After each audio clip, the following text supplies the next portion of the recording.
maybe we shouldn't rant that much because I know one of the arena developers listens to my podcast. Good. Fix your game.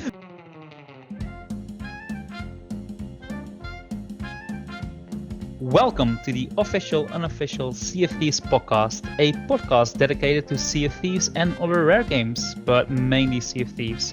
Today we have some news to discuss. We will talk about the current state of Arena, but our main discussion will be about the Lost Treasures update, which released on the 27th of May. And as usually, we have a certain returning guest to help me out with these discussions. What's up, guys? It's Old Buccaneer back again. All right, I'm happy you're back for your fourth podcast on this channel. So let's make another good one. And I think we can. This update is small, but my notes for this podcast are actually pretty long. Lots of stuff to discuss. We're also broadcasting this podcast live on Mixer, so feel free to type in any questions you would like to ask us. We will discuss those at the end. And if you're watching this on YouTube, feel free to leave any questions in the comments. We will discuss those questions in the next podcast, which will probably be about controversial topics in Sea of Thieves. So feel free to ask anything about that topic, but any question about Sea of Thieves, about Rare, and even their other games is of course welcome. So let's start with some new news first. And we have some news about PvE servers, everybody's favorite topic. They're not going to do this. This question was raised by the guest streamer on the 19th of May, when they had their official Sea of Thieves stream, and Joe Need himself confirmed there will be no such thing as PvE or private servers. Main reason being they don't want to split the player base, and he said, and I quote, "This game should be dangerous. It is, however, possible a private server for content creators will be happening, but no date for that as of yet." So how do you feel about these bits of information? Well, I agree with the PvE private server thing, for sure. I mean, this keeps coming up almost monthly. Same thing on Reddit. If you read Reddit, people play, they get their treasure stolen, then they cry and say, "Oh, I don't want to be beaten by people. I want my own private server so I can collect treasure." In all fairness, I mean, the game is an open world game. It's an MMO, and it's a pirate game. You should have that level of danger, and I agree with Joe Neat. The game should be dangerous. You should be scanning the horizon, watching for people who are trying to steal your treasure, especially with the Reapers now. I think the content creator idea of having a private server is kind of interesting. You know, if you're going to do a lot, like Falcor is a good example. Can we use Uniball as an example? Yeah, same thing. Uniball too, man. I just use Falcor because I know, like, he's like probably the largest of the YouTubers and does a lot of videos with regards to lore. Or you want to have a custom event, right? There's a lot of guys that do the custom game events. That would be super helpful if you had a private server. You invite the right people in, you can do your event, and you don't have to worry about people just wrecking the event. They do that for the arena, so. Yep. That's where they temporarily have servers set to the side for special events. Yeah, exactly. Same thing. And how do you feel about private server being, for content creators being able to control the environment, like day and night cycles and stuff like that? That would be super helpful, I think. Yeah, me too. Like, I wouldn't use it all that much since, I can get most of my clips just, in plain old servers, but sometimes, I might want to have certain shots. Especially when I'm showcasing like the new equipment, I want it to be daylight, right? So, and sometimes I'm doing like my update review, and then I want to show the new cannons, and it's nighttime, and then I have to wait, and 15 minutes later, then I can get that clip, and then it just slows things down. It does, yeah. So, private servers for content creators will certainly be nice. I do have some other things to say about PvE and private servers in general, but I will leave my opinions for the next podcast.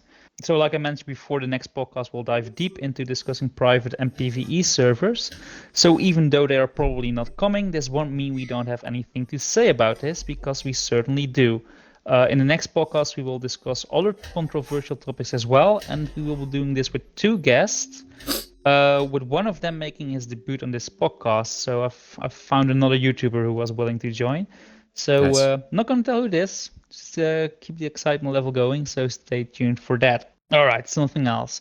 past month, we also had the competition of courage, where we had some goals to complete in arena, and the main one was winning 20 matches to win a new figurehead. So, did you compete in the arena for these cosmetics? I did compete in the arena for some of the stuff. I didn't get 20 wins though. I wasn't able to play enough. Yeah, but it was fun. Oh, It that's was too cool. bad. Yeah. Did you manage to get all 20? Oh yeah, and in the first 3 days, I think. Got it. To be fair, whenever we tried on a Galleon, like the loading times were, well, it wasn't fun. We had to wait very long, and I did some on the sloop too, and Right. those were quite faster. It was fun, gave us another reason to get back into arena. I really liked it. I do hope they do more of this, and yeah, with the release of these events, which we're surely gonna be talking about later, they might do some more stuff like this. So Hopefully. I had fun, and yeah, the figurehead looks cool too, so I'm happy with that. Something else, we talked about this in our previous podcast.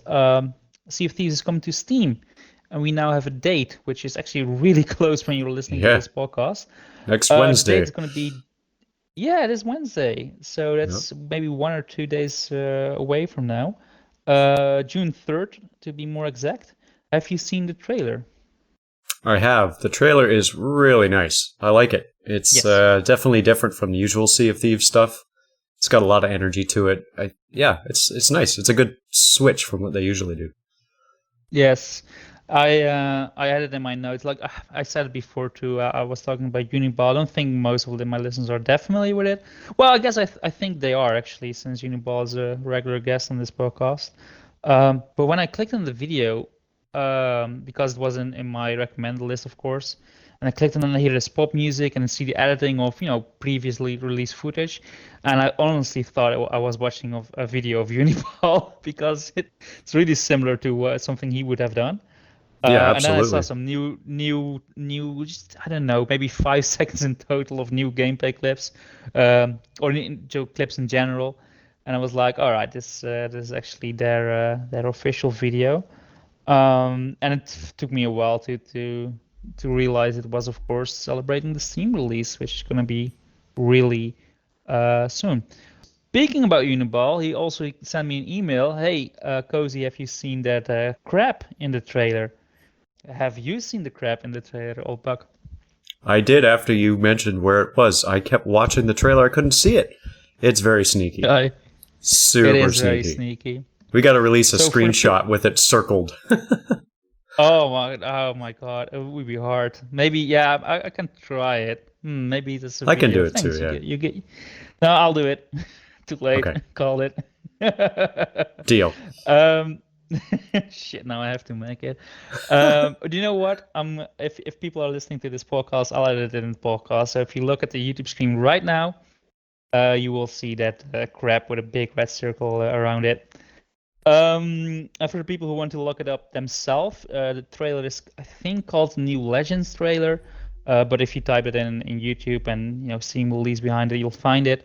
It's at the timestamp is 1:15, and at 1:16 the crab isn't there even more. So it's yeah, probably the most sneaky crab ever. But yeah, I like that the crabs are getting back. And as a side note, what do you think crabs are going to be in the game? Like another animal to collect, or what? Maybe. Yeah, I know there's been talk about people wanting a big crab boss, but I don't think Rare's going to do that. But maybe they'll be a collectible thing. Maybe one of the events that's coming up, go collect 50 crabs and you got to hunt them around on islands or something. Yeah, yeah, more to the grind. I always believed that it was going to be something for the Merchant Alliance, like a new mission that's coming up.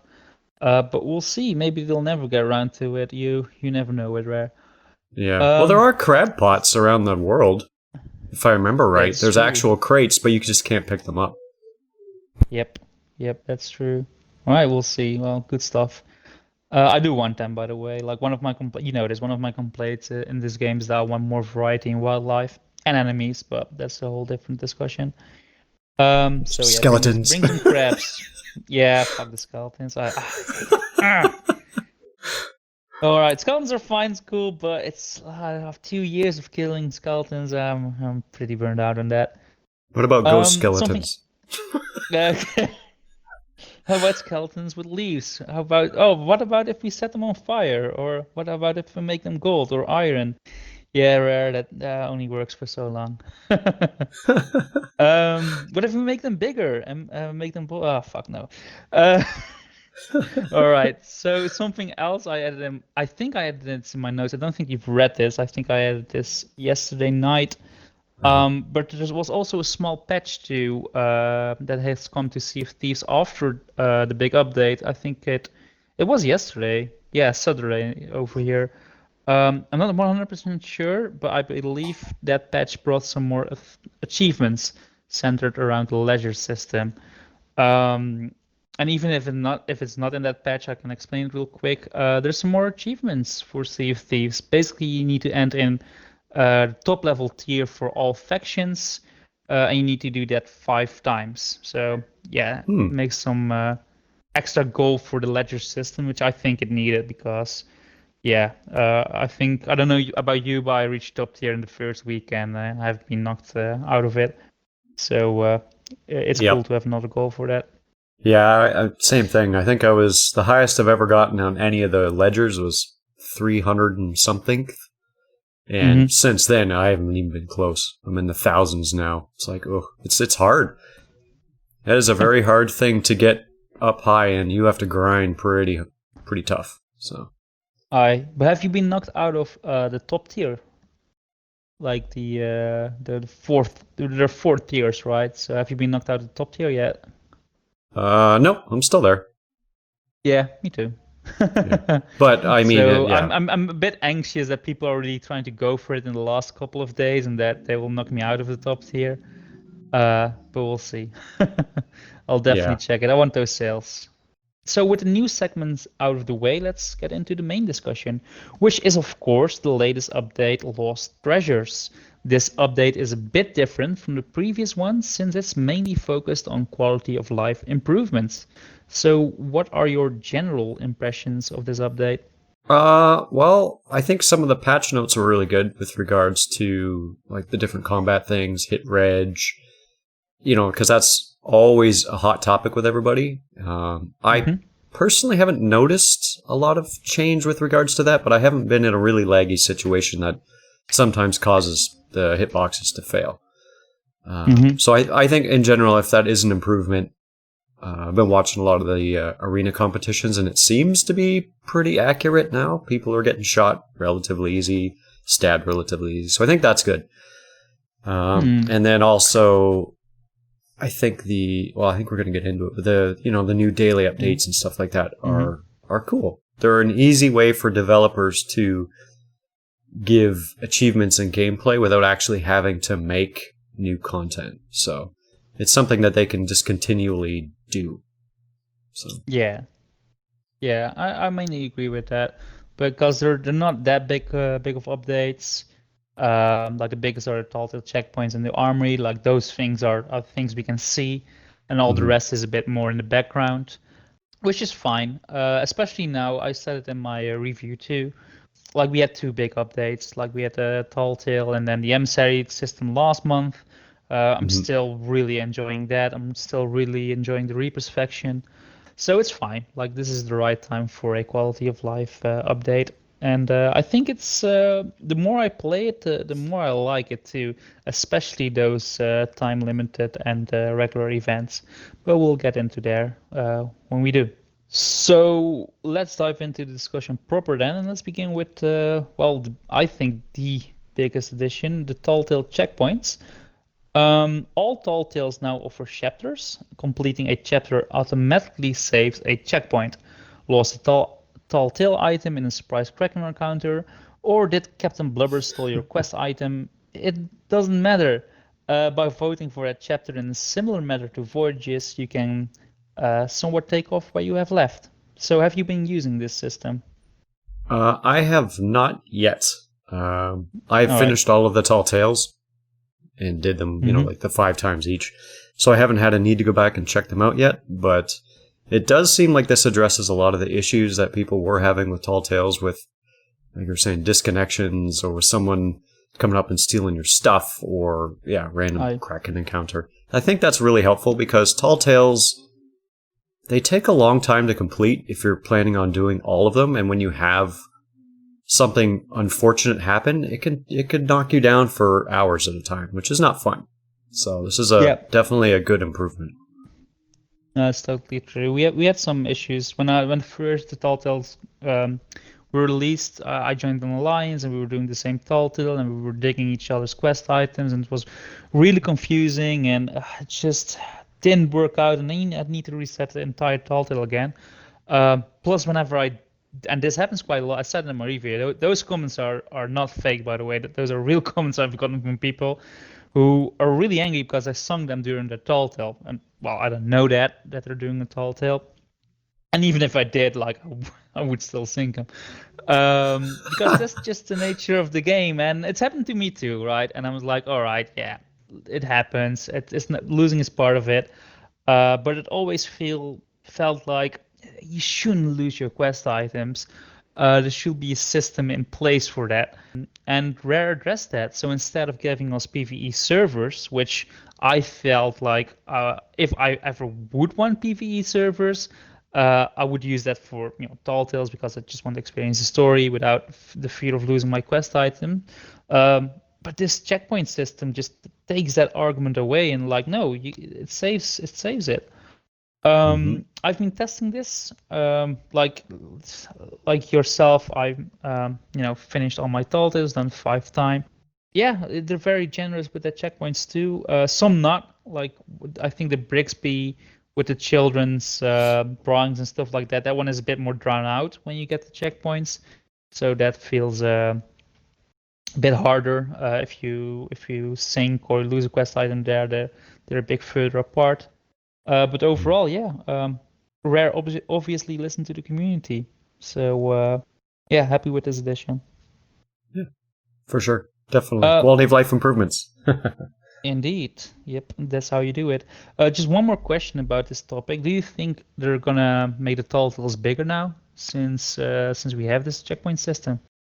Existing tales or the new ones? New ones. Yeah, new ones. I think they should make bigger ones, for sure. Have a larger overarching storyline that's similar to the existing 9 Tall Tales, but you could just make it one huge one. Every month a little new piece comes out and you just hit your next update or your next checkpoint, keep going.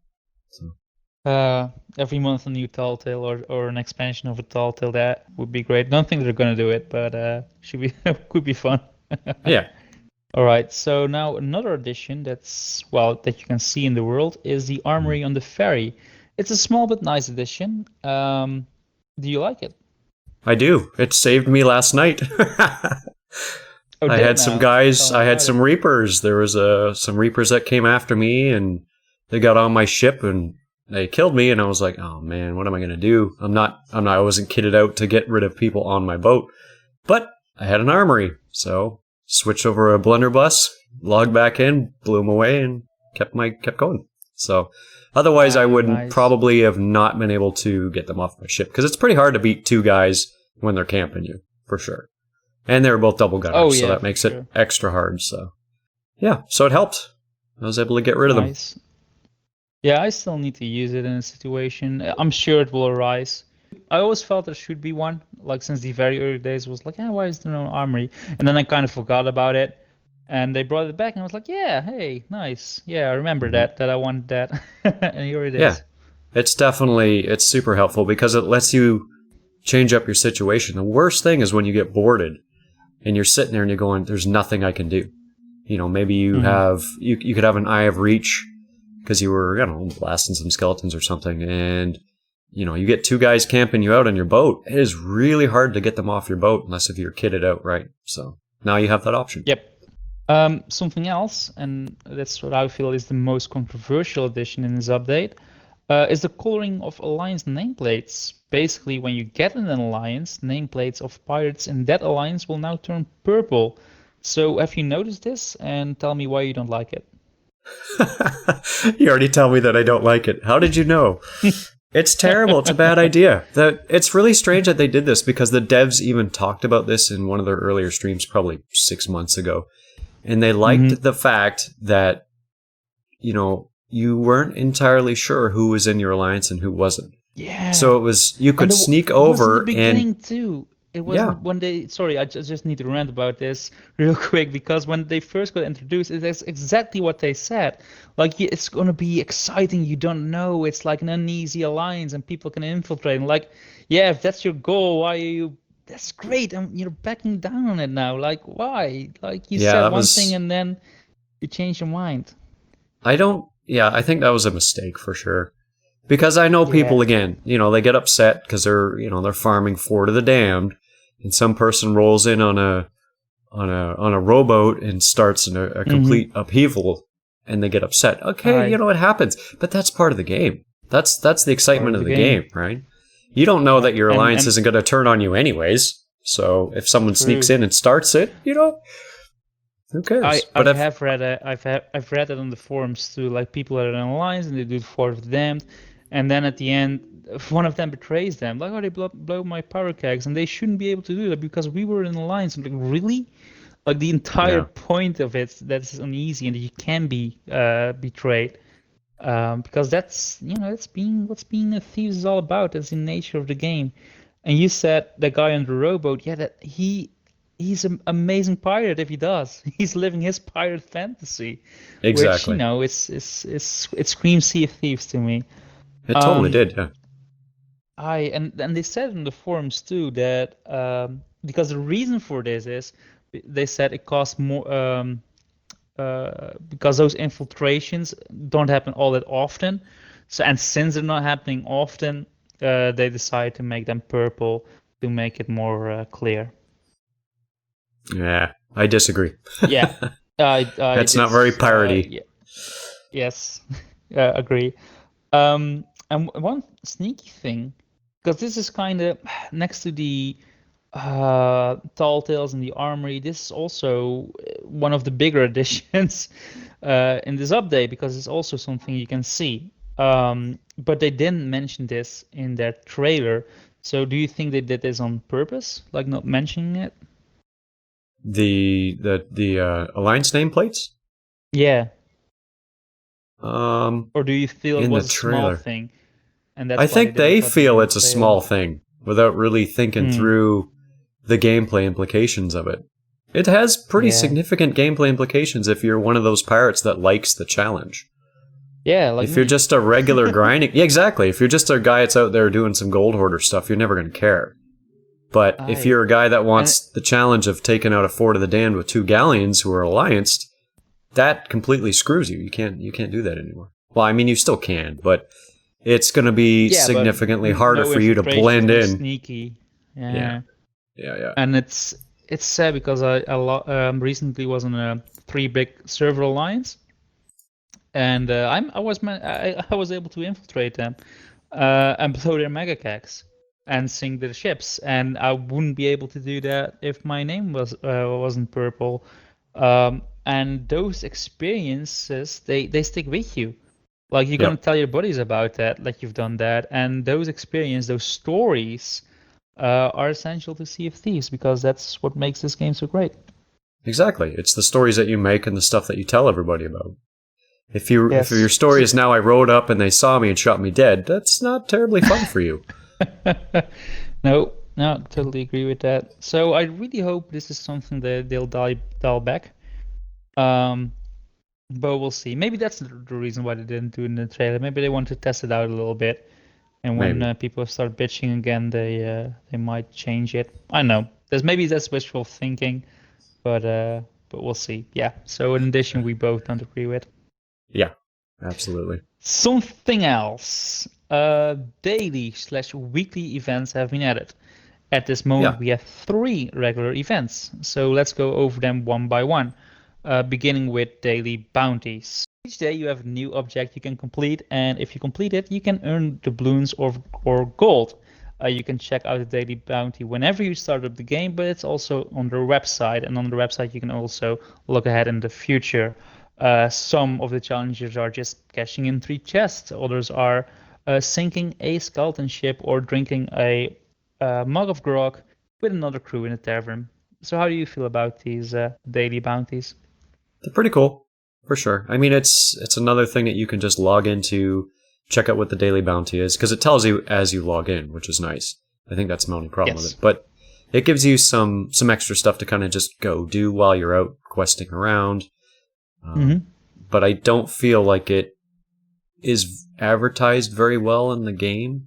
If you don't read the website, which a lot of players don't, they're just like, I'm going to log in, play the game. Yes. You have one little window when you log in to tell you what the daily bounty is, and if you miss that or you forget, you have no idea. You have to go hunt for it. So I don't think it's advertised well. I don't have that problem. I always have two screens, and on my second screen, my browser is always open, so I'm always there to check those events. I want to touch this later, but I think it's a good time to do it now too, because you can see the daily, the regular events and also the time limited events. We'll go a bit deeper in that later, but you can see them on the website in the newly placed event hub. However, Joe Neat announced on Twitter, and this is what I'm trying to get to, that they are going to implement an interface in-game so you can track it more easily. The reason why it's not here is because it would take more time, and then those events would be delayed as well. So they were like, you know what, we're just going to release the event now and work on the interface later. So you already have something you can do, and that's the path they chosen, and I actually agree with that. Yeah, sounds good. So let's go to the. I actually like the daily bounties too. I like that it's only gold and doubloons, so no cosmetics, because it will really bump out if you can't be there for a day. If you miss them, it's not a big deal, and if you get them, it's like a nice little bonus. So exactly. I'm quite happy with them. We also have Gold Rush, which is also a daily event every day. Now it's 2 separate Gold Rush hours that boost rewards for every item cashed in.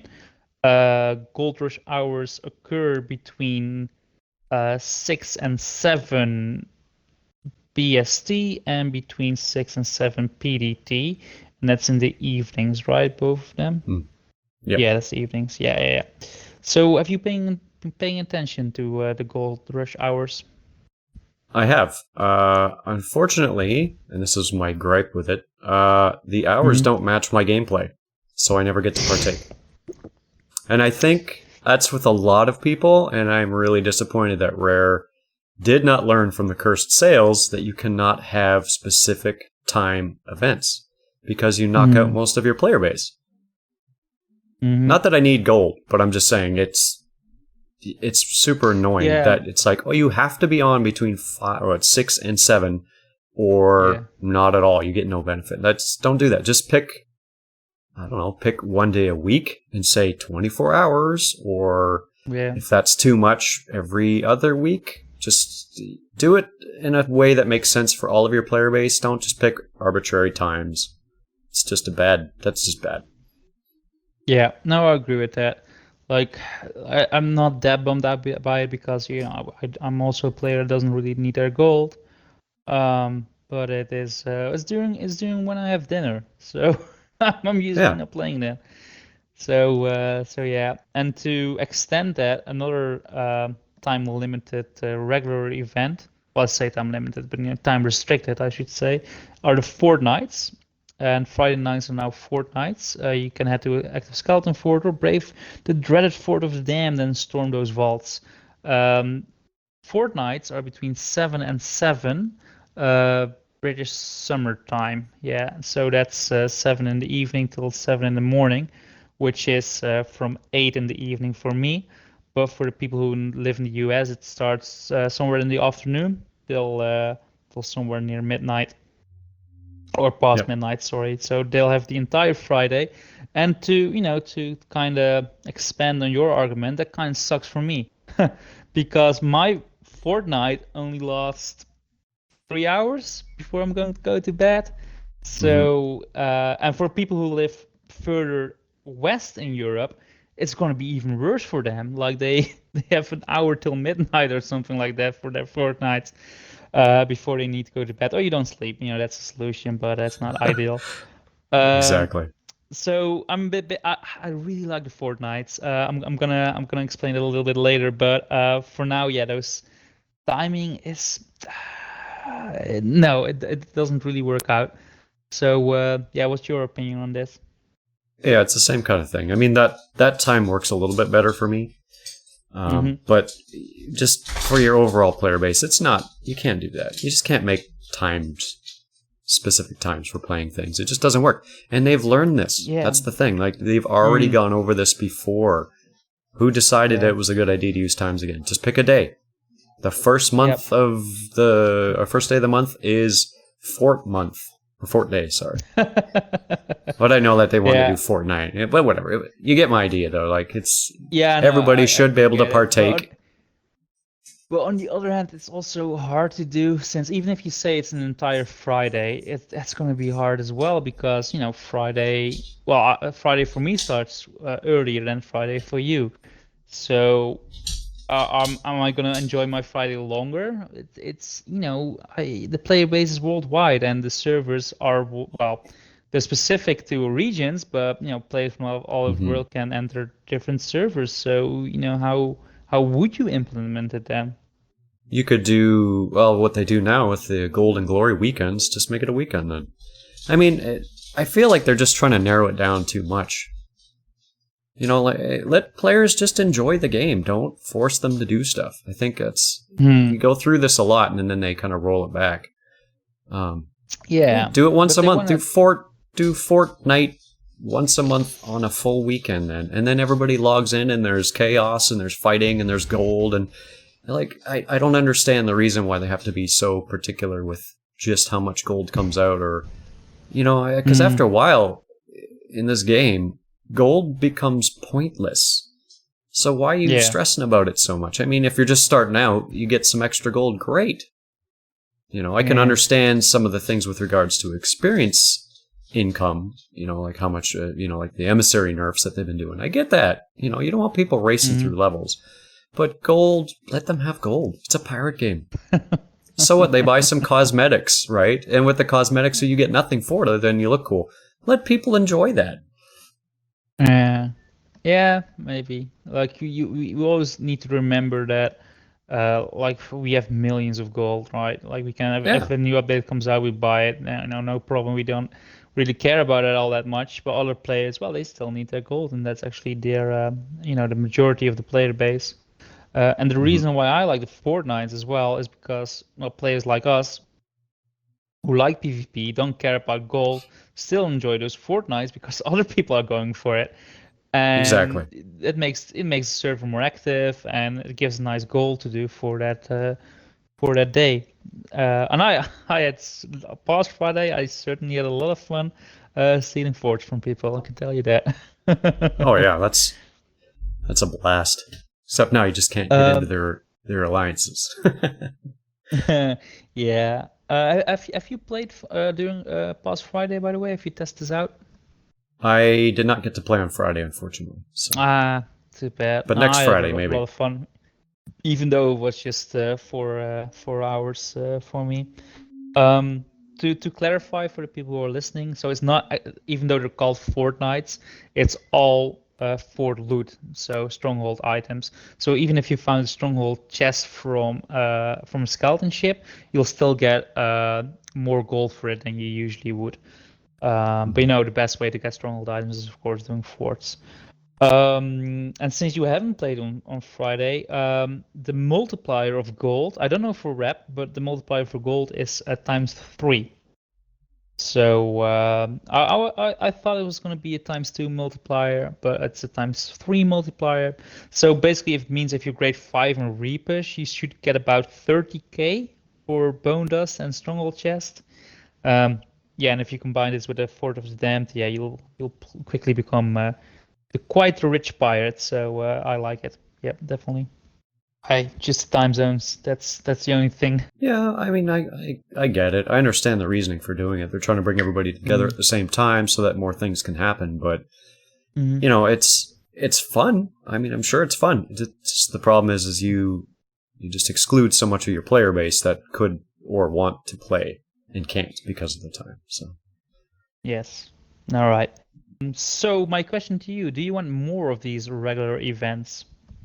Yeah, the daily ones or the the regular events. Yeah, they're cool. I like them because they do. They What bring would you like? um Like something new, something they haven't announced, but what you would like as a I reoccurring event? I don't know, like a Reapers event. Have a an event where you have to go out and sink 20 player ships. So everybody's just going crazy shooting at each other or something like that. Or, kill X amount of players. Things that they haven't done in the past. Mm-hmm. I think that would be kind of an interesting spin just to see how people react to that. I mean, not everybody likes PvP though, but we do a lot of treasure events. We do a lot of, in-game events where it's like go beat megalodons, beat skeletons, beat ships, right? But we never do any go after players specifically and see what happens. Yeah. So it'd be interesting to try just to see what happens and how people react to it. Yeah. I was thinking about like Monday could be a Reaper day where you get double gold for if you're a Reaper and turn in at Reaper's bones, Reaper's hideout. Because you said this before, like not everybody likes PvP, but if there was, like a double reward for it, if you played PvP like that day, maybe more people would try it out and feel more comfortable in that role of a PvP pirate. So, like the incentives, you just nudge them into the PvP, and then they experience like, hey, it's actually really easy because 90% of the people on the seas don't even know what they're doing. And then they're like, hey, I kind of like PvP. And I was also thinking about a Shrouded Ghost Sunday, where there's a slight increase in rare mega counters. So would you like that too? I would like to one day get the Shrouded Ghost. I play this game so much, and I have never seen it. It's very frustrating. Especially when you throw up your title, and I'm like... Yeah, I only do that when you piss me off. Then I'm like, all right, I'm gonna put it down now. I'm crab dabbing. Yep, indeed. When you're crab dabbing, I'm like, just gonna go to my loadout. Let's change my title real quick. All right, we touched this a little bit before, but they also added time limited events, and those are of course not returning since time limited. Right now, as of recording this podcast, and also when it releases on YouTube, by the way, 2 of them are active, and 1 is coming a bit later this month. So let's go over them. We now have the Reaper's Reward, where you will be turning in Reaper's Chest, bounties, and Reaper's Flag to earn some new emotes. Do you think this is a cool time limited event? Yeah, absolutely. Because now you're actually getting something other than gold. Indeed, emotes. That's a really cool reward. Have you unlocked any of them? I have not yet. Ooh. I know. I'm still working on it. I'll get some more tonight. All right. Yeah, I was a bit afraid because in the trailer they only had talked about Reaper's Chest and bounties, and I was like, all right, I can do that. But you need to turn those in for commendations anyway, so nice incentive to go after them. And then I read, you also need to turn in 10 flags of the Reaper Bones Alliance. So not even 10 flags in general. No, they have to be specific flags of the Reaper's Bones. And I was like, yeah, this is a bit 10 flags in 10 days. I play a lot, and even I was like, can I even do that? So how do you feel about those 10 flags you need to turn in for this reward? Well, that's why I haven't got any yet. All right. Yeah, I've killed a couple of people, I got a few flags in the last few days, but yeah, I have not completed this challenge yet. I think it might be a bit much. Just before we started this podcast. Oh yeah, that's right. Yeah. That's true. You guys were wrecking a bunch of people. Yep. It's like you said that you were going on, and I was just joined in a server, and there was a Reaper's Bone there, and that was my last one I needed to kill, and it was a good fight, and they were pretty mad, and it's always good. Excellent. But before that, we to be fair, we did a little of server hopping to get it done, like on a galleon, and you know how server hopping goes. You split up, and then you call out if there are any Reapers on the server. Yep. Which I don't like to do. I did it in the beginning too, server hopping for forts, since forts were only active once every 3 hours on the server, which I'm Hmm. glad that changed. Oh my God, I'm so glad that's changed. But I don't want to feel pressure to do server hopping. Like, sure, those time limit events, they need to be, special. You need to earn it. Like, it can't be like those daily bounties. You might accidentally get one, right, if you're not paying attention. But those time limit events, they shouldn't be an accident, but also they shouldn't be that hard that you feel pressure to server hop, or feel pressured like, oh shit, maybe I'm not going to even get this done. So even though I got my 10 flags, I feel it should have been a bit easier, that objective. Like, I don't know, 10 flags in general instead of Yeah, 10 Reapers bounce. because that 10 flags. Yeah, 10 flags in general seems like that's the right way to go. I mean, that's Hmm. you shouldn't have to server hop too much.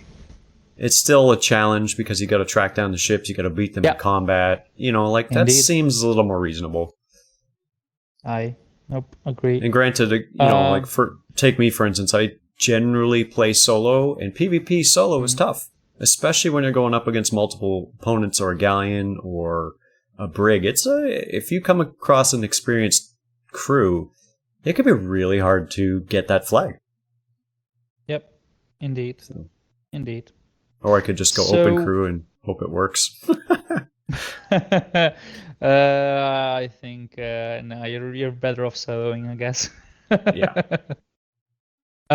We also have the return of the Hunter's Hall event. Like last time, I don't remember, but you need to turn in a lot of Ruby Splash Tails, and you got the figurehead.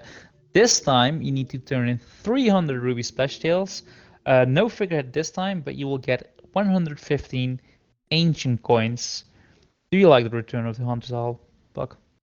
Um, I'm not a big fishing guy. I think I mentioned that in the last time. So I Mm-hmm. probably won't even bother to do this. I don't think I've caught Yeah, 300 fish total since Hunter's Hall stuff even it's started. it's it's a big Or investment. yeah, I don't. I like the fishing in the game, but it's a pirate game. I want to do other things like go hunt people down, get treasure, or kill skeletons. Yeah. I No, never agree. can be bothered to fish, so I won't. I know for a fact I won't do this event. 150 ancient Yeah. coins, that's a big time investment to get Yes. 150 coins. But it is ancient coins, and it is essentially real cash that you can buy Mm-hmm. whatever you want with. So, um, yeah, I mean, if you have the time, you like the fishing, that's a pretty good return because If you, you still need your Ruby Splash Tails turned in. yeah, Um, exactly. I still because think I they do. I think I'm like grade 2 or something. Oh shit, then you should definitely try it out. I like this event, and I also don't like it. I think it's interesting that they have 115 ancient coins. First I never thought they were gonna do this, like make real money rewards in game. I'm excited to see more of this, especially since I believe a lot of stuff in the Pirate Emporium is overpriced. And if they do more of these events where you can earn ancient coins, I feel, oh yeah, it's, yeah, maybe I don't have to pay full price for that one item I want. Yeah. I do feel like Theon Ruby Splash Tails, like, come on, Rare. It's the Ruby Splash Tail is a meme because you don't want to catch it, not because you do want to catch it. So I don't, I don't feel Rare gets that. Or It's do obvious they? they, yeah, or do they? Oh, they're like, you don't like Ruby Splash Tail? Ah, we're gonna rub it in your face. And I not do only like with that, the re. they've got a Yeah, boat and an we got entire it. outfit dedicated. I don't know. I Like, I we'll get to that. I have something to say about that too. Um, but the thing is, like with the Reapers rewards event, like yeah, for other accommodations you need to turn in the flags as well to get those accommodations. The Reapers chest and bounties, they all count towards your accommodations as well. Ruby Splash Tails after 50, they don't count anymore for your accommodations. So I would have preferred they made it like 300 fish of any kind. So, all right, I'm gonna do a lot of fishing this month, but I'm also working towards those Hunter's Hall accommodations this month. So you have this double reward you're gonna get, and I feel that's a way better way to handle this Hunter's Hall event. Yeah. For people who are listening to this podcast, this is a great tip. You can listen to this podcast while you do your fishing. Just tune out and listen to us talk while you are doing your work. We've also done other podcasts in the past, and some of those topics are still relevant. So yeah, give us a listen, and this event should be a lot more pleasant to complete. So yeah, little tip over there. It's what I do too. I listen to podcasts when I'm doing fishing. Makes it more manageable. Yeah. It'll only take you 6 hours to catch 300 ruby splashtails. It's okay. You got lots of time. Yeah, yeah. We have done more over 6 hours of podcasting already. So hey, there you go. Works out fine. And finally, we have the Blighted bonus event where you can earn a ship themed after State of Decay. The tasks are centered around emissaries, but apart from that, we know very little. Like I don't know what the goals are. I only know that they are centered around emissaries. So, are you looking forward to this event? Yeah. Or I should say, are you looking forward to the reward? Because the there's reward. not that much known about it. Yeah. Yeah, the ship's cool. I like when they give away stuff like that. Yeah. State of It's a Decay. I had a friend of mine that played that a lot. I have it, but I've never actually played it yet. But I think it's kind of like a post-apocalyptic game, so it should be Yes. interesting if they theme it correctly. Yes, for the people who don't know, State of Decay is a third-person, post-apocalyptic zombie survival game, but it's all centered around community. So you build your own community, you can build your own base, like you can make a little hospital area, a little vegetable garden you can make there, and you can take control of different people during the game, and each person has different abilities. One person can be good with guns, the other with healing or with baseball bats or something like that. So not the most original concept, but it's fun. I've played the first one and it is a fun game. I haven't played the second one. I don't think I will, but I really enjoyed the first one. And I'm also a big horror fan in general, so I fucking love the ship. Especially those hands. That figurehead is so cool. Yeah. Plus it's orange, and I'm Dutch, and we fucking love orange. So yeah, I'm really looking forward to earning that ship. Yeah, I hope we'll get later the cannons and all that stuff too, because I'm also, kind of bitch when it comes to cosmetics. Everything needs to match. So No. probably when I earn the figurehead, I'm still not gonna sell with it because I want the rest of the cosmetics. I'm like that. My crew knows this. My crew hates me before this. But yeah, I'm looking forward to earning that ship for sure. Something I do want to say, and we addressed this before. Like right now, we have like this world crisis. People know what we're talking about, of course. So yeah, we probably won't miss out on those exclusive cosmetics. But maybe when the world loosens up again, people are starting to go on holidays again, and I don't really want to miss out on these exclusive events when I'm away. Like you mentioned the Cursed Sales event, which was terrible because it was on a time schedule, and not only that, like all the servers are timed the exact same too.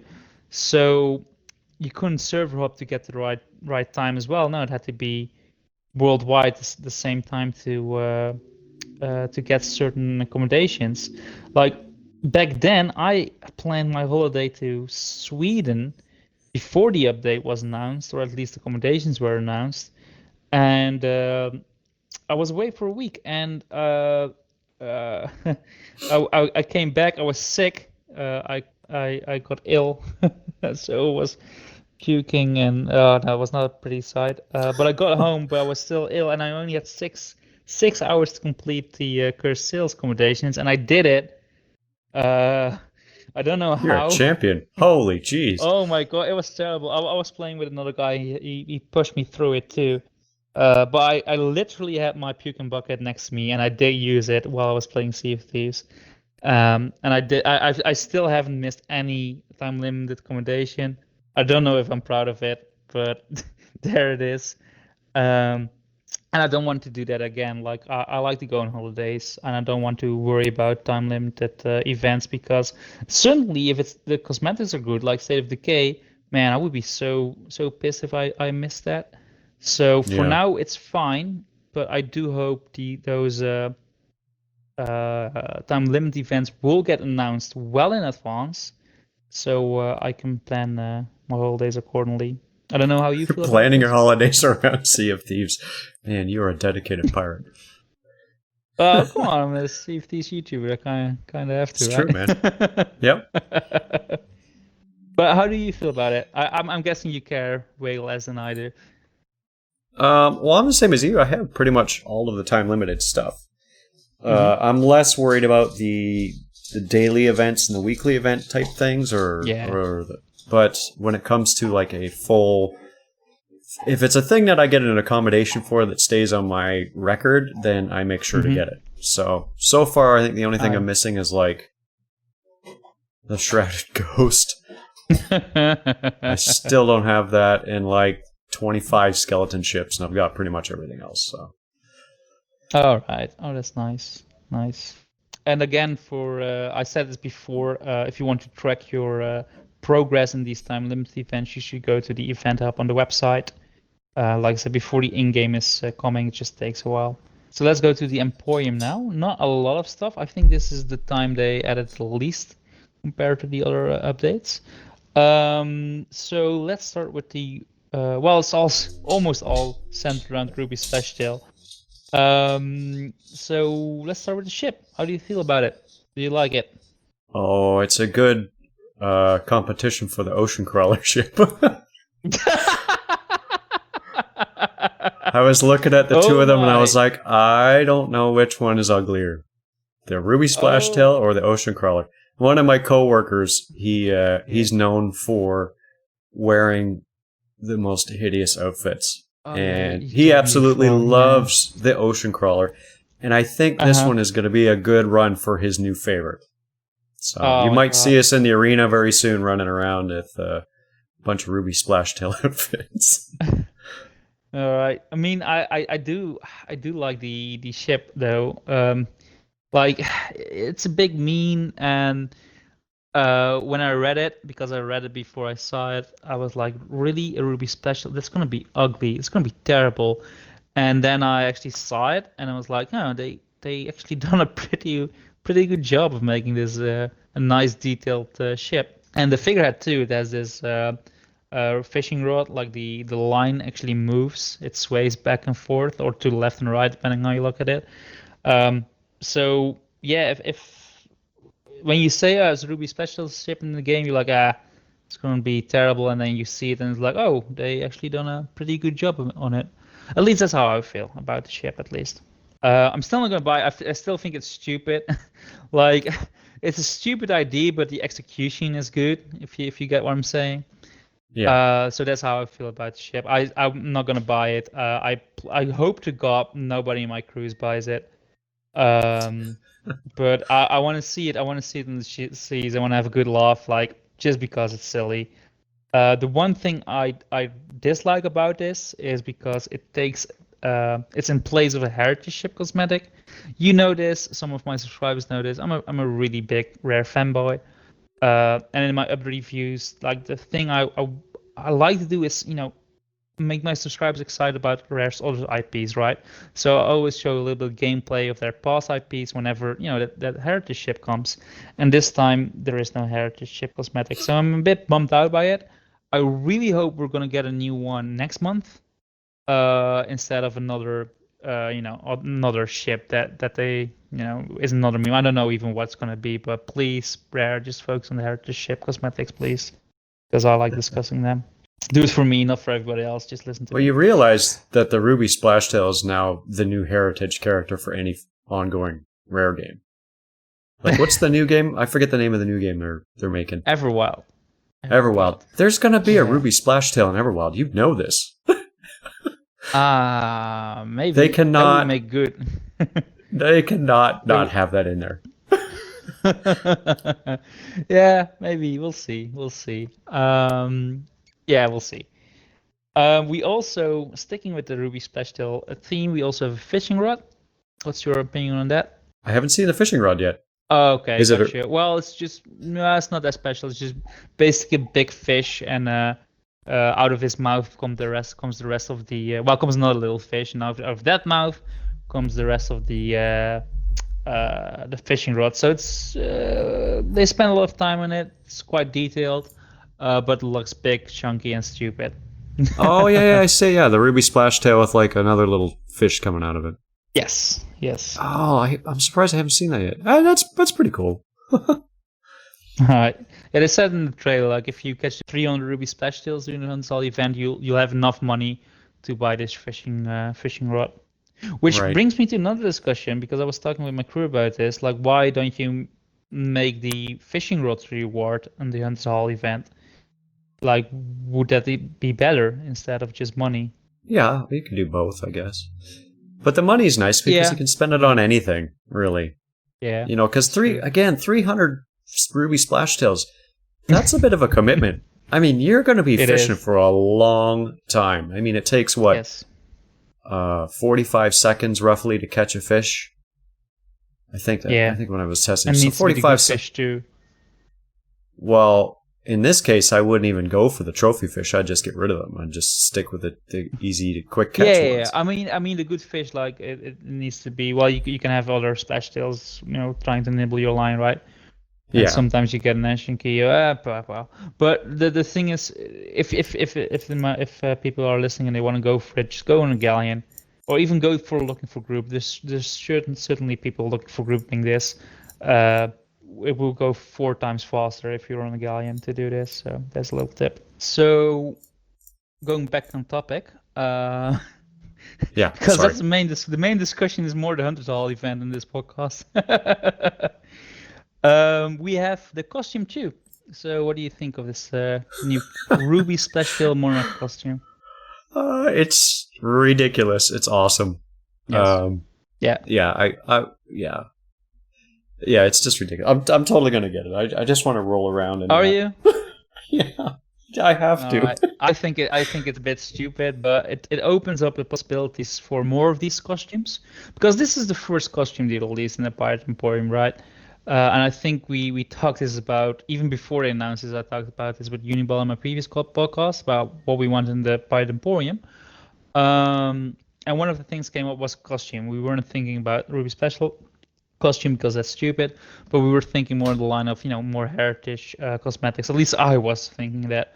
So if I like how you loop Uniball into that. I think he's my favorite YouTuber. He's my favorite Sea of Thieves YouTuber. So if I can promote him, I'll do. Definitely. So other costumes. If you got to choose new costumes for the Pirate Emporium, what would you choose? I think I still like the classic pirate look. I would like to look kind of like the Jack Sparrows or that's just me though, I think. But maybe pay 1,000 ancient coins for that to look like Jack Sparrow?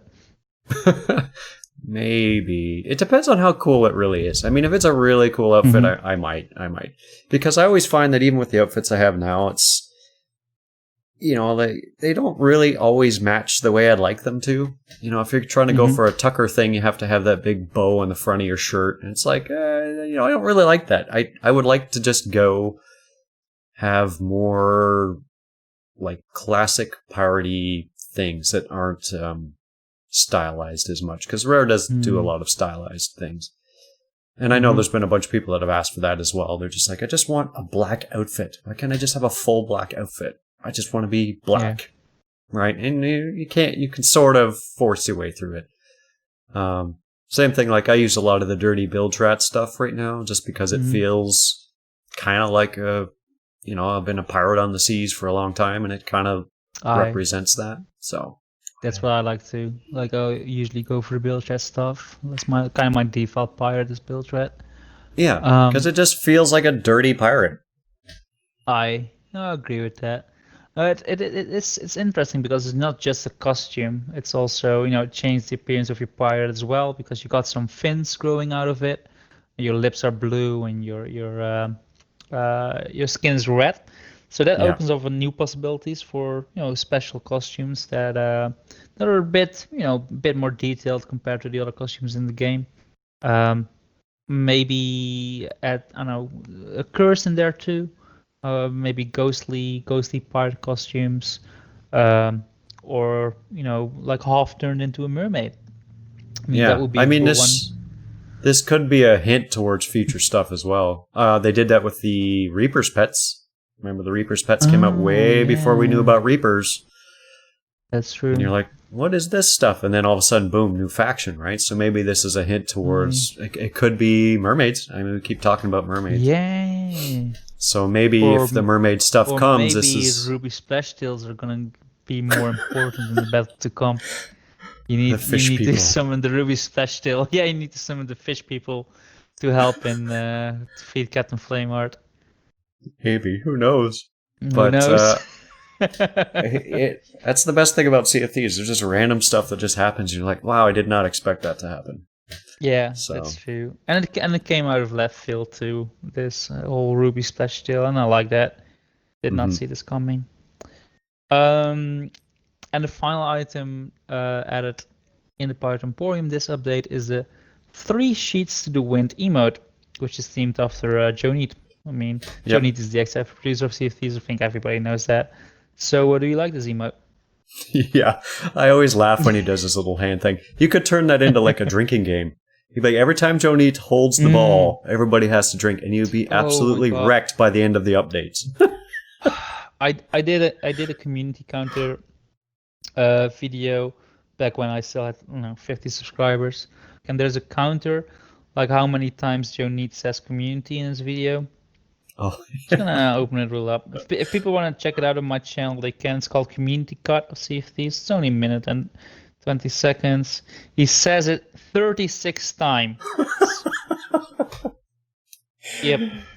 yeah, I So know. yeah, man, my God, I drink enough already. Like I'd be wasted for days if I played that drinking game.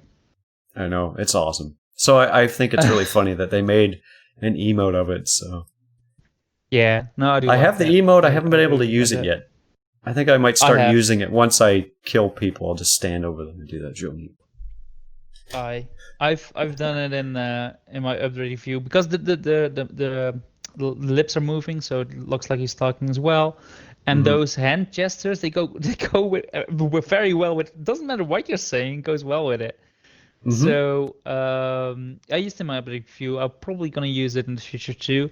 I know Uniball is really pleased with the emote as well. I do hope we'll get more emotes that have lip movement because for us content creators, that's just, really nice if we have that. And it's free, so yeah, get it. Sorry, you have a month. Well, I guess it stays free, doesn't it? They just put them into the back. The Palm Tree Wave was free last month, and now you have to pay money for it. Oh, you do. Oh, okay. Yeah, so So grab them yeah, now. so get it now. Get it now. Yep. The cosmetics in the Pirate Emporium aren't the only cosmetics added. We also have Spiltred, Admiral, Sea Dog, and Sovereign Ship cosmetics added to the ship rides. In my update, I said you can sum this up with one word, my feelings about this, and that's finally. I know. So I'm guessing that's your opinion too. Yeah, because I have a bunch of those sets that, I cherry picked them when I didn't have a lot of money when they first came out. Because these are old sets too, right? I mean, they've been around since the game Yes. launched. I'd cherry Yeah. pick the pieces Most I of them, want. yeah. Eventually, I'd go back and buy the rest of the set, and I was like, wait a minute. Where do I get the cannons? And I'd go to all the outposts Yeah. looking for the cannons, and I'm like, there are no cannons. So now I can just pick up the rest of them. So it's nice. Yeah. It's cool, and most of them look pretty. Excuse me. Most of them look pretty sweet as well. I've been Mhm. playing a lot with these ships. I especially like completing the sovereign ships. I thought I was gonna play a lot with the ceremonial admiral because I really liked that one in the beginning. But for some reason, I like the Sovereign ships better when I actually play with them. My only disappointment with this is that I wish the deck and the mast were colored, because they're not, and some of the newest sets they do it. Yep. So that's too bad. Like I wish they went back to the hulls and make sure the decks are colored as well. That would have been a nice addition. But yeah, they're here. It's a lot of ship cosmetics. Well over 10 sets are being completed right now. Yep. The only thing I couldn't find, because they also added all the flags, but there's no normal build jet flag.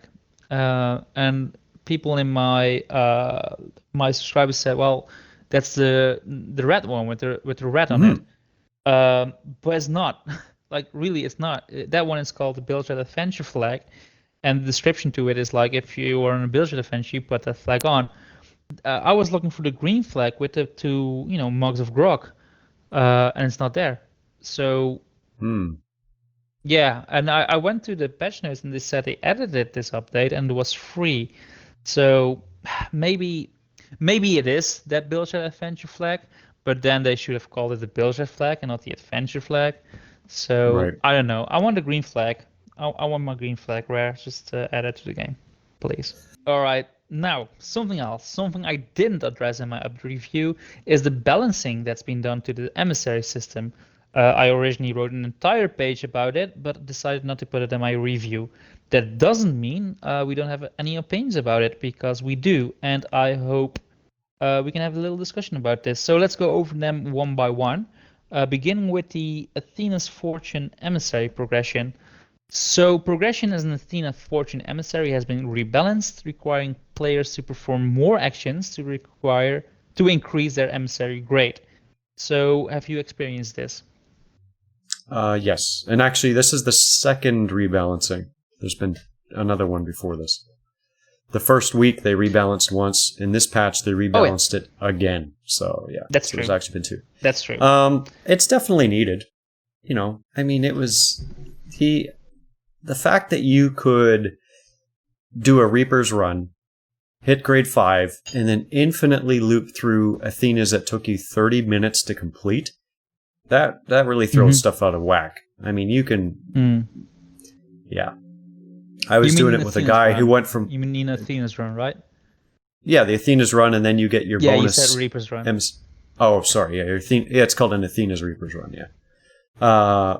The Athena's run thing, yeah. And then you do that, you get level 5, then you basically loop through your Athena's bonus mission infinitely. It needed to be patched for sure, because there was guys that were level 4 and level 5 Athenas that were hitting 10 in a day.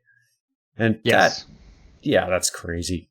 So, yeah, I think that and a lot of the other emissaries that they just recently rebalanced, it's a needed thing. You don't want people running through the level so fast that they get bored and just stop playing. You got to give them something to progress towards. I agree, but me personally, I don't think this is the right way, because when you compare to the other emissaries, this one is now really slow compared to the other ones. And I get it. You don't want to, progress too quickly through Athenas, because otherwise it doesn't feel rewarding. And I totally get that. I totally agree with that. But I wish they solved it in a different way. Like they made the rep you get just less. That just takes more items to be able to cash in, instead of progressing to that flag slower. Because you also need, as a Reaper, you also need to kill Athena's Fortune. And if it takes really long, it just more time for them to get sunk and not get to level 5. So it's going to be hard for Reapers to get those grade 5 flags. So don't balance it on the emissary progression, but balance it on the amount of rep you'll get for those items. That's how I look at it. Yeah, that makes sense. For sure. I mean, a couple of days ago, I was running around doing the Athena's Reapers, and I had a fully level 5 galleon, which thankfully that was one of the other bug fixes they fixed, with little tables on the ship, on the table, little ships on the table, where you could see what factions were currently active with emissary flags.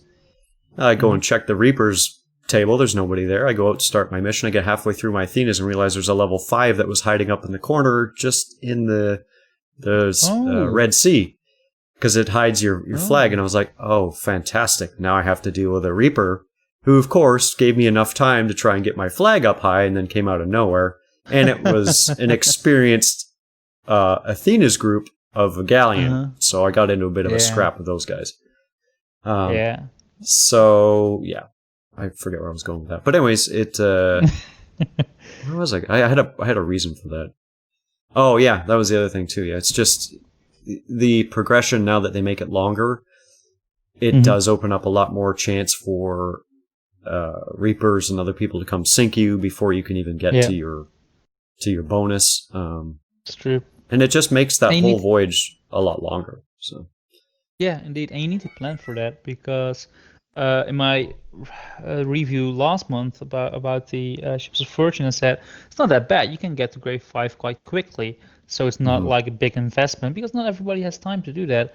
Now, if you want to do Athena Emissary, you want to get to grade 5, you need to plan a little bit ahead, because you need to do about 2 Athena's runs now to get to grade 5, which is double the time you need to invest in it.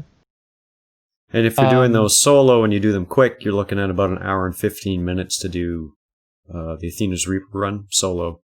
So you're looking at 3 hours, roughly, assuming you don't get attacked or anything else happens, in order for you to just get to the bonus, to spend another 45 minutes to get to your Athena. So, I don't know. It's definitely better than doing Athenas. Like, if you did a regular Athena, you're going to get a lot more experience. Definitely. Yeah, definitely. But the time commitment now is substantial. I agree. And while we're speaking about this too, like, so I feel the emissaries make it a little bit too easy to progress through factions now, and especially with the Reaper's bones. That one is still the fastest out of all of them, I feel, and I'm level 75 now with the Reaper's bones, and nice. it doesn't feel it's nice, and I work for it because I love PvP. It's the faction I sell the most, but I still feel I've gotten there way too fast. I don't feel that accomplished being level 75 already. So I wish they scaled that down a bit, but oh well. I feel it's a bit broken. Emissary system is good, it's nice, it should be going faster, but it goes a bit too fast. At least that's how I feel about it. Yep, I agree. All right. Something else they balanced is when you end an emissary session, the gold awarded when ending an emissary session via the voting table has reduced at lower grades. They done this to encourage players to reach higher grades for their payout. I'm gonna be honest, right? I don't even know what the gold rewards are for below grade 5. I never turn in the flag if I'm not grade 5. I always go to the highest and then turn it in. So how do you feel about this? Yeah, the payout for cashing in your flags for both reputation and gold is so minimal, I don't even pay attention to it either. I mean, your rep increase is practically nothing, and 5,000 gold, that's you're handing in $30,000 treasure chests to the Reapers. Like, 5,000 is nothing. Why balance that?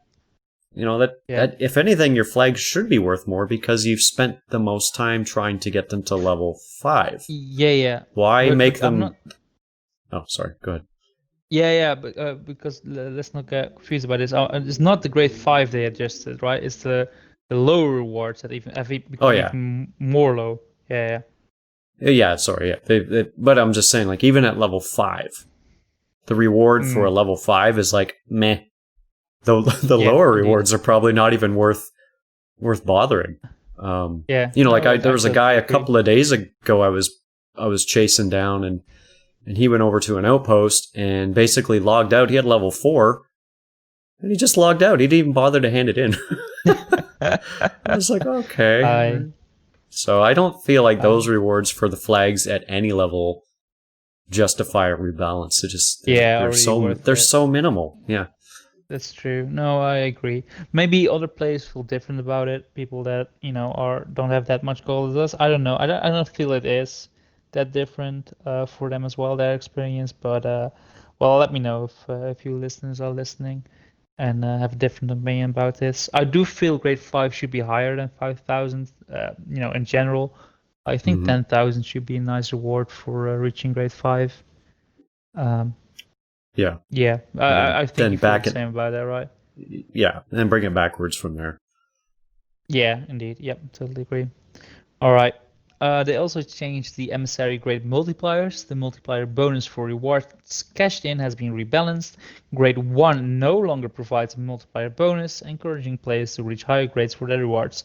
The bonus has been shared between grades 2 and 3 to compensate. 4 and 5 remain unchanged. I personally feel this is a good change. Before this update, we often switched out emissaries to get a little bit more gold. And I really don't get how they could not see that this type of play behavior was coming. So that's out of the window now. Hmm. How do you feel about that? Oh yeah, same thing. Yeah, I mean to get to Yeah. emissary level 2 on anything, it's like 10 minutes. It's like Yeah, it's that's true. super Yeah. easy. It's super easy to get to emissary 2. So Fine. yeah, I agree. You should not have a bonus for grade 1. Grade 1 is the starting Yeah. level, which is 1. That's the multiplier. Uh, So Indeed. Yeah, and it wasn't. So it's when you have a big haul, you just go around all the emissaries just to get more value about it. And like I said before, I really don't see how they didn't see this coming. I really don't get it. But oh yeah, well, they got back on it. It's patched now, so yeah, nobody can do that anymore, which is good. It's a good thing. yeah. Order of Souls emissary quests can now offer a much wider range of islands when tasking crews to hunt down skeleton bounties. I don't know if you know about this, but if you were doing the Order of Souls, you could really stack those emissary quests and have like I don't know, like 18 captains on one island, on one small island, and you just blast through them and got 18 villainous calls. Yeah, that's a bit more balanced now. Don't Hmm. know if you experienced that with the Order of Souls. No, but that was the next emissary that was going to start. So I'm kind of disappointed that I didn't get to partake. But I I think you can yeah, still stack it a little bit, but they're more spread out, so it's harder to do. yeah, that's fine. Because before it was really the recurring islands that were popping up. Like one of them was Shipwreck Bay, for example. So this balances out. They also balanced the Merchant Alliance emissary quest. Normally it was like I think 25 items. I think it was 25 Hmm. items to one destination. Now it's 2 destinations. I get it. I agree with it, but I don't like it because I don't know, they're tedious already, and now they're even more tedious to do. Yep. So yeah, another reason why people won't like the Immersion Alliance. Yeah, But I merchant still is get so it, right? boring I to still do. get it, but still, yeah. So yeah. Yep. So let's go over the other additions now. The first one is the font size increase.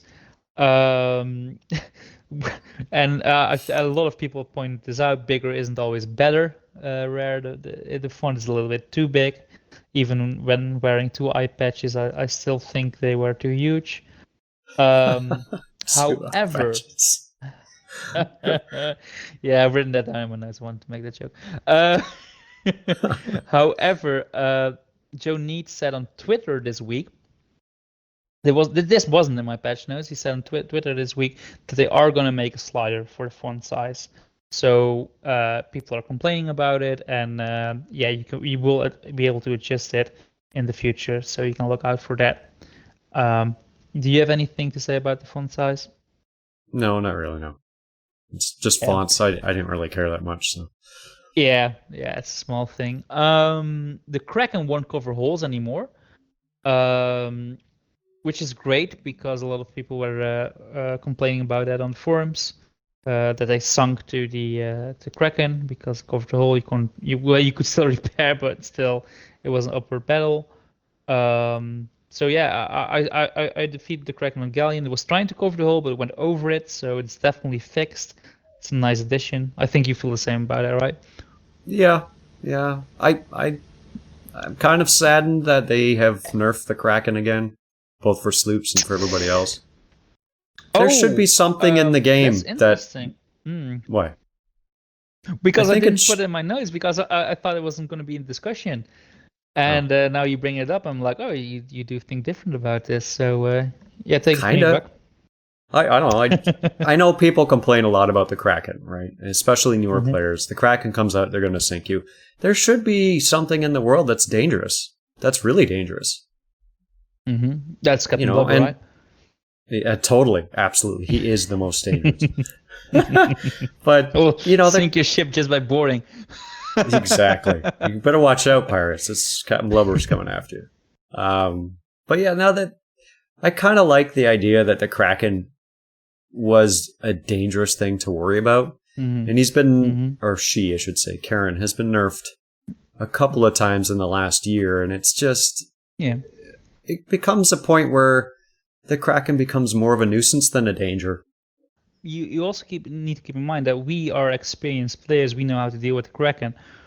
For newer players, even if it's your 10th encounter, that you still, it's still something new. It's not Hmm. something you have really trained at. Watch out, getting those shots and knowing how it will react and which tentacle you need to shoot. That comes over time. And our Exactly. experience, well, for us, it's more of a nuisance, but for other people, it can still be a challenge. But it shouldn't be too big of a challenge, because otherwise you sink too fast, and that won't be any fun for players. Yeah. And it hasn't been nerfed. Like, they removed a frustrating element of the Kraken that felt unfair. So that's how I feel about it. But the thing you're talking about is that they made the Kraken do less damage when you're on a sloop, right? That's what you're talking Yeah. about, right? Well, Yeah. part of it, and also the whole wrapping. I mean, I mean, it's obviously it comes down to opinion, right? I mean, I'm sure there's a Of lot of course. people that do enjoy it, but like you were saying, when we first started, we're experienced, so we know how to handle it. When we first started, we didn't know how to handle it, and the Kraken was terrifying. Yeah, it And was. Yeah. I remember when we first started, I was playing with my coworkers, and we were out at lunch, and we were taking out skull forts, and then we took out the skeleton fleet, and at the time we were like, let's roll with all the treasure, and then on the way back to the outpost, we got hit by the Kraken, and it sunk our galleon, and we were like, oh no, we lost like $100,000 worth of treasure, and we were all bummed, but it made a great story, you know. So I don't know. I think the Kraken is the type of thing that should be dangerous for people who don't know how to deal with it until they get to a point where they get enough experience to handle it. It should be scary. It should be dangerous. It shouldn't be a trivial thing to deal with, because really a lot of stuff can be considered trivial in Sea of Thieves even with a little bit of experience. Yeah, once you get it, but it's inevitable. That's kind of with every game, right? You just get better Yeah. over time. Yeah. So And, I don't know. And the Kraken, now how I see it now, it's like when you're doing a chase, and the Kraken appears, and it slows people down, and then you can board them. And the only thing you need to do is make sure they don't repair, and you win that battle. And that's how I see the Kraken now. Like he's fighting for me. Yeah. And I just add to Exactly. it. So yeah, because it's to be fair, like some crews I'm in, they want to fight it, and other crews they just want to sail past. And it's been a while since we sunk to the Kraken, and the last time we did get sunk was because of that whole covering, and that felt unfair. So I'm happy they removed that. Yeah, that's true. I did lose a couple of fights because he did wrap me like that, and I'm like, okay, we can't get out. I can't bail. Or we couldn't bail out the water out of the ship. You felt that was that dangerous then, instead of feeling unfair? You were like, all right, we should have brought cannons on top, or should have positioned our players different. It's our fault. Is that how you felt then when it covered the hole? Well, we learned very quickly to make sure that not everybody was below deck when the Kraken's around. Have people down bailing, have people up above. So we learned. I mean, we learned. That's the reason why we sunk. Yeah. I don't know. I got your point a little bit better. You said the whole covering was part of the arsenal of Kraken attacks, and you just need to learn to deal with that whole covering. That's what you're saying, right? Yeah, that's why I was saying I'm a little bit saddened that they've kind of nerfed him a bit, because it just makes him that much easier to beat. I get it. Something else. Ritual skulls, they can only be bought once a month now. How do you feel about that? I think that's not great. The reason being is, I mean, Rare's kind of fixed I wouldn't just say fixed. They've made Fort of the Damned a bit easier. I don't know if it's a time thing or if it's a server thing, but there are periods where the Fort of the Damned's lanterns come lit.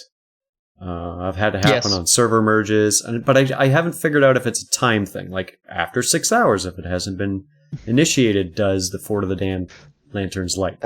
So I've heard people say it's whenever fresh server starts, it starts with all the flames lit.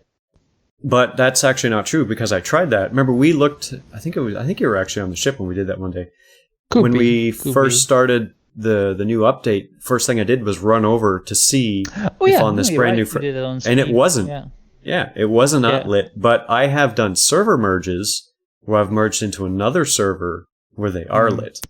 So I don't know, but there's some kind of criteria that says that the Fort of the Damned is going to be lit at some point. So that negates a lot of that time, because even still, getting all of the lanterns can be a bit of a time sink. Well, yeah, the pink flame right now. To be fair, I can do it quite quickly with my crew. Yeah, just I guess the pink so. one. It's the pink one. You got to find someone to kill you, but that could take you 15 minutes to sail around to find somebody and then get over to them and then have them kill. You know, like and then if you're trying, oh my god. Then they sit there and smile at you. But it was my last time. We were on the fortnight last Friday. We were doing FOTD2, and somebody needs to kill us, and we boarded people, and they just were not killing us. And we were saying in chat, kill us, and they were just standing there playing music, and we're like, oh my god, put the sword in my belly, and they didn't, and it was.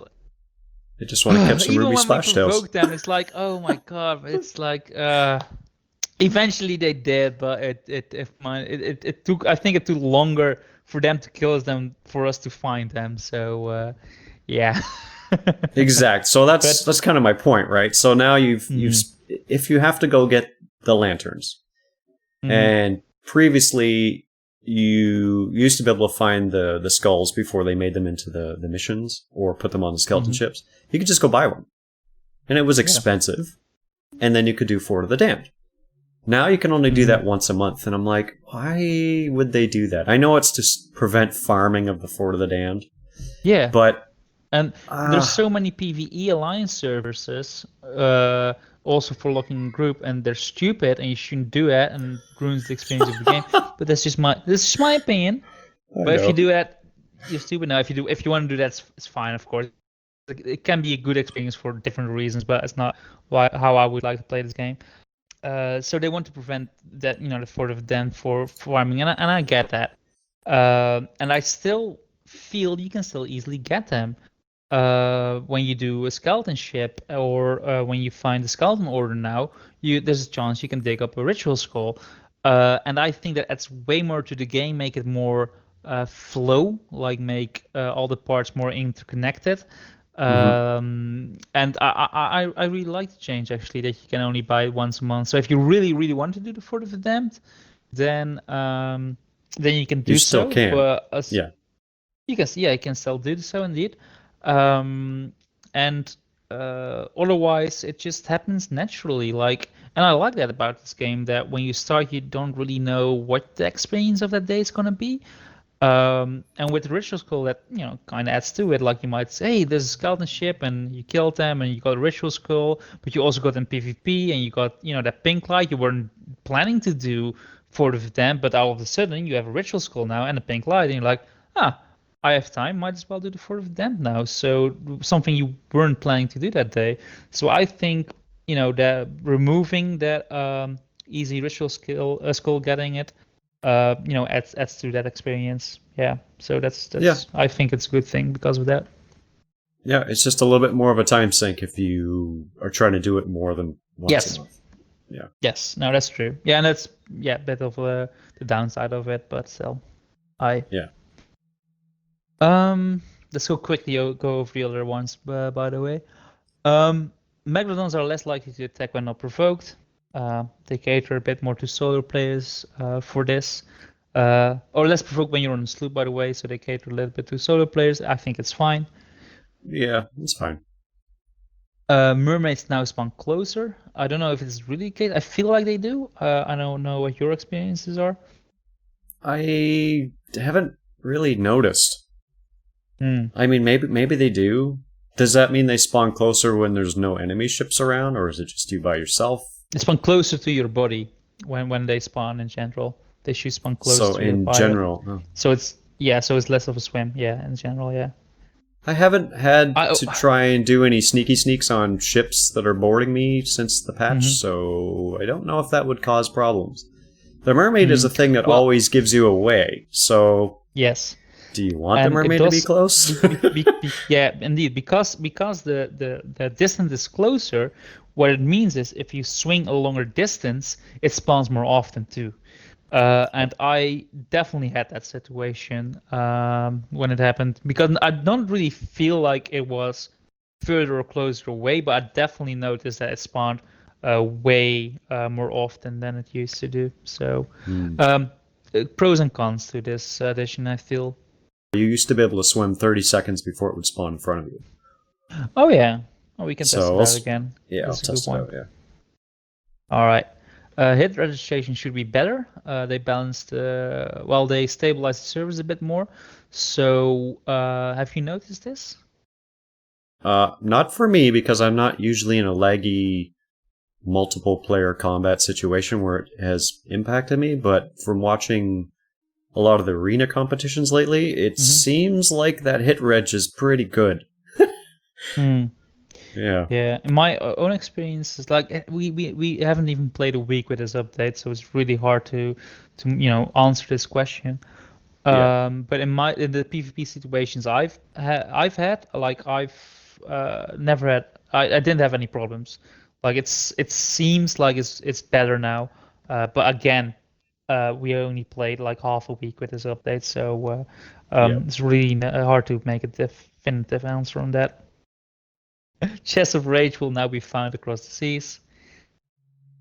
Yay. Um, and the Athena table for voting for your emissaries has moved a bit, so it's a bit more clear to vote for it, and I think that's a fine addition. Mm-hmm. So, as a conclusion, how do you feel about this update? It's good. I like it. The quality of life improvements, the new events that are coming in that are, quick, easy to maintain. I think it has some problems, which, we discussed with the time-specific events. I still think there's probably going to be more emissary rebalancing in the future, which is I good. feel so. Yeah.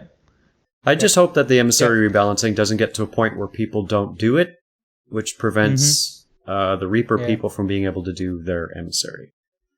Because if they nerf emissaries too much, then people just won't bother to do them because they're just going to be like, "Well, I'm just going to get sunk." So.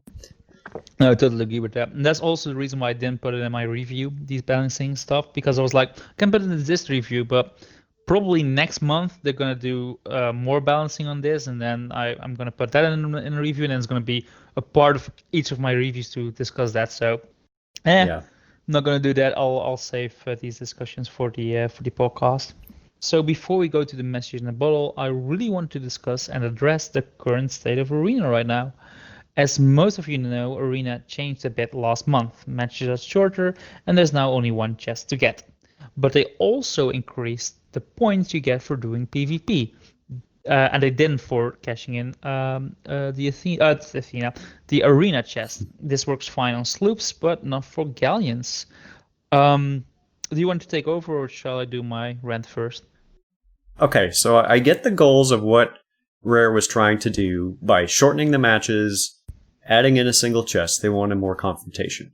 The problem is that it's almost impossible, at least in a galleon. It's like you said, it's a little easier on sloops. But in a galleon, it's almost impossible to get that chest now because of and even after this patch, which made it even worse, giving people more ammo when they spawn and 4 galleons and increasing the price to, is it 40? I think it's 40 for Cannonball now. You can just farm ships and there's no point of getting the chest. There's no reason whatsoever. So really, Galleon Arena just becomes a big ship battle, which is fun. Yes. Sure. But I don't believe that is what Rare intended when they tried to rebalance Nope. Arena and make it so that, the underdog can come back. The underdog, if you're an underdog in a 5-player Galleon fight, people are just going to farm you. You have zero chance of winning. Yeah, I mean, it is broken so bad right now. On the sloops, it's a little more balanced because it's a more of a commitment to say, like, if you go for the chest, your sloop can make a run for it. You can do some juking. You can come back. You're dealing with less people. You're not dealing with as much firepower, so sloops can handle a little bit more. But galleons, my God, if you can't even board. I guess you can. It's unwise to board on a galleon when you're in a gun battle like that because you're not getting points. If somebody boards, well, that person is not getting points. He should be on cannons farming points. Exactly, farming points, that's just repairing your ship. I mean, like, your masts are going down constantly. You're full of holes. You need someone doing repairs. You need someone shooting. Someone's got to be steering. You can't really afford to have that fourth person off. If you do, there's a pretty good chance you're going to get sunk. Or at least farmed. And this is, of course, really general because, it depends on what kind of match and what the situation is. I'm mostly talking about the Sea of Champions, where, like, you have 4 or 5 competent crews. All of them know what they're doing. They're all well organized. Short of your ship getting sunk, you're not going to board somebody. but that's an interesting point because the situation you're describing is indeed when all the ships are indeed sailing. But to be fair, most matches in the arena are not like that. Usually there are good crews, weak crews, AFK crews, and solo crews even on Galleon.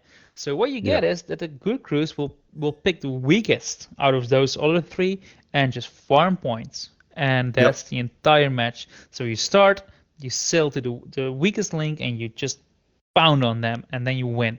And that's not fun. That's not even fun for the one who ends up winning the match. It's not even fun for them because it doesn't feel earned. It's boring as shit. There's no competition, and arena should be about competition. It should be about thrill, and that's gone. It's gone. It's turned into farm simulator, and I don't like it. I agree. It's broken. Like it. And they, like I said, this patch this week made it even worse by increasing the amount of supplies that ships get. Yeah, I don't agree with that because the way I was playing arena now, I want my wins, and I was doing the I wanted to figurehead too, right? So I've done this stupid farming because I wanted to figurehead. So what we did was just scuttle it. Well, fill our pockets, scuttle it, and then get back. Now we don't need to scuttle anymore. So I don't think that the supplies was a thing because people will always find ways to get more supplies. Even with low supplies, we just corner a ship or send one person to board and just ferry over their cannonballs back to our ship. So those tactics have changed a little bit. With more supplies, you don't need to do that anymore. So I feel more supplies was actually a good thing. I think personally that the points you get for PvE are a bit too high. Or the points for turning in the chest are a bit low, depending how you look at it. Because you want to get points, and players are like, how do I get the most points? Now it's just farming galleons. That's the way to do it, and that's not very competition-like. Agreed. Maybe we shouldn't rent that much because I know one of the arena developers listens to my podcast. Good. Fix your game. Maybe we should rant about this because absolutely should. Okay. Yeah, go for it. Because now I was just going to say, I'm like, fix your waiting room for starters. It used to at least be you would go in and wait. Now I sit at a waiting to sail thing for 15 minutes until the game loads, and then I sit there and wait for AFK people to go away. Fix arena. Please. I think I think they're very aware about loading times. And if I don't know if he listened to my previous podcast, I don't know if he's listening now. He's the voice of Tristain, by the way. He's the equipment shop guy in the arena. He does a voice too. It's that developer. We might be ranting about arena, but arena is actually one of my favorite parts about Sea of Thieves. So this criticism comes from a place of love because I really like the competition in arena, and you guys have done a beautiful job with it. But right now, it's not fun. It's Mm-mm. not why I like Arena anymore. So yeah. I haven't And played a for the lot people of who, Arena specifically for those reasons. I've kind of just been like, this yeah, is because of the loading times. It's loading true. Like times and once I got, just it's broken. yeah, Unless if you're on a sloop, and sloops are still pretty fun, but galleon, no way. I I'm too busy now playing Adventure, but I still need to get some Eye of Reach kills. So if I go back to the arena now, it will be to get those Eye of Reach kills and just have some fun with that. I'll probably have some fun with that, just PvPing, uh, but not for the thrill of getting first place anymore. Like that's not a goal anymore because yeah, Hmm. there's no thrill, there's no competition. Not how I would like to see it. And for the, for my subscribers listening, just let me know how you guys feel about this and how you would like to see Arena evolve, or maybe revert back to the old ways of Arena. Um, yeah, let me know. Woo, nice. So let's get into some good vibes and let's open some messages in the bottle. Sounds good. Um, Indeed. So these are the questions that were left in the comment section on the previous podcast, the one I did with Uniball. We were talking about the Pirate Emporium, so we have some Pirate Emporium questions. Ronan Genie asks, I wish that they slightly increase the drop rate of ancient skeletons so they are easier to farm. What are your thoughts?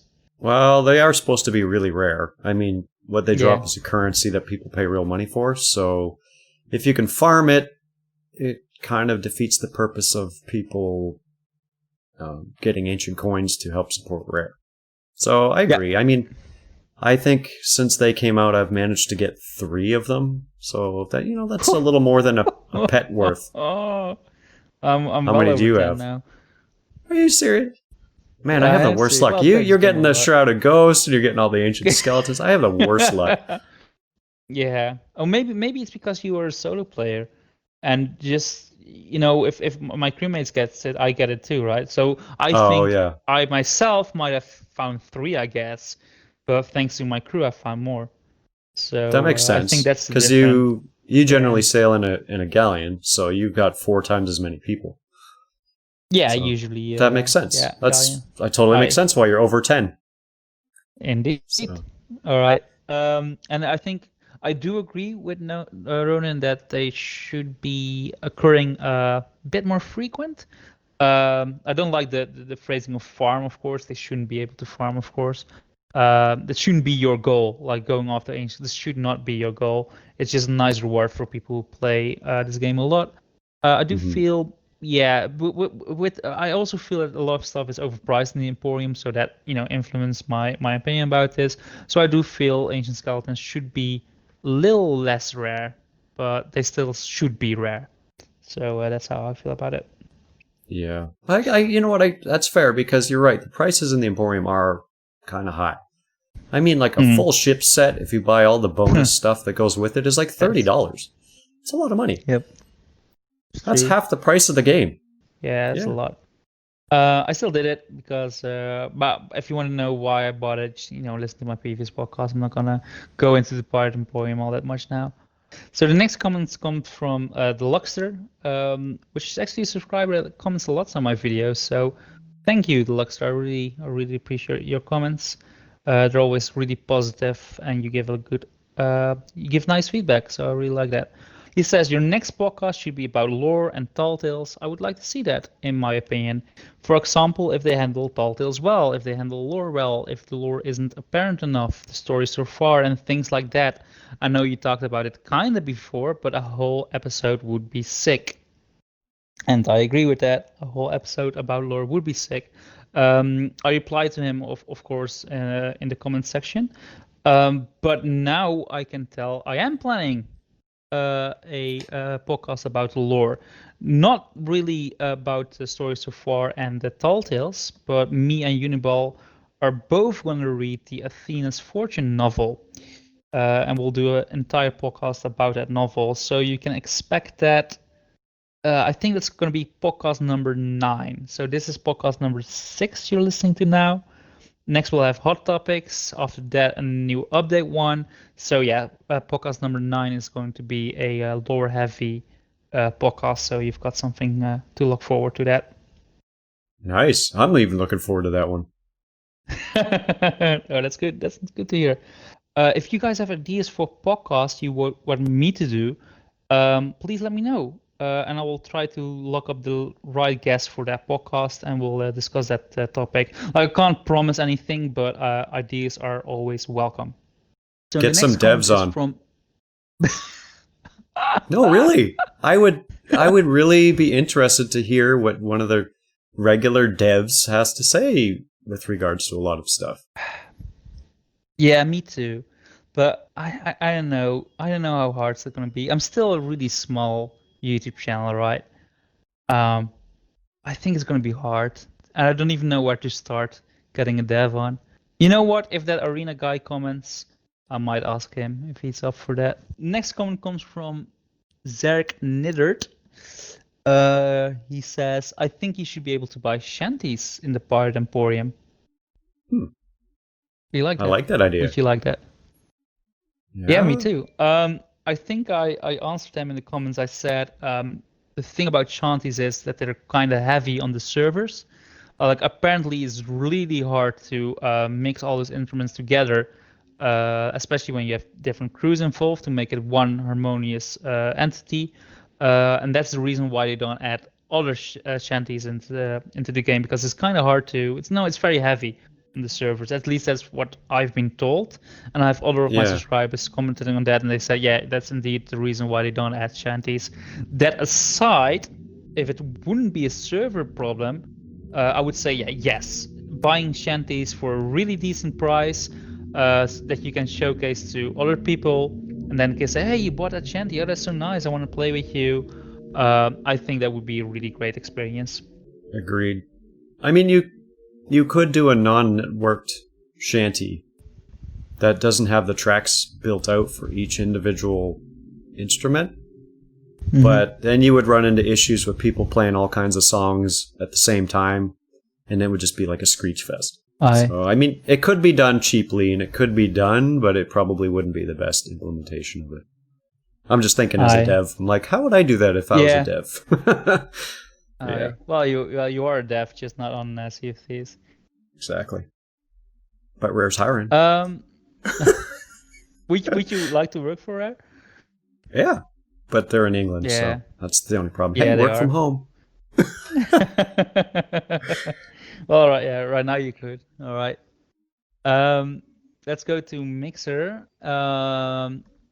Uniball actually commented, hey, look at that. He says I need to interview Louise O'Connor. I totally agree with that.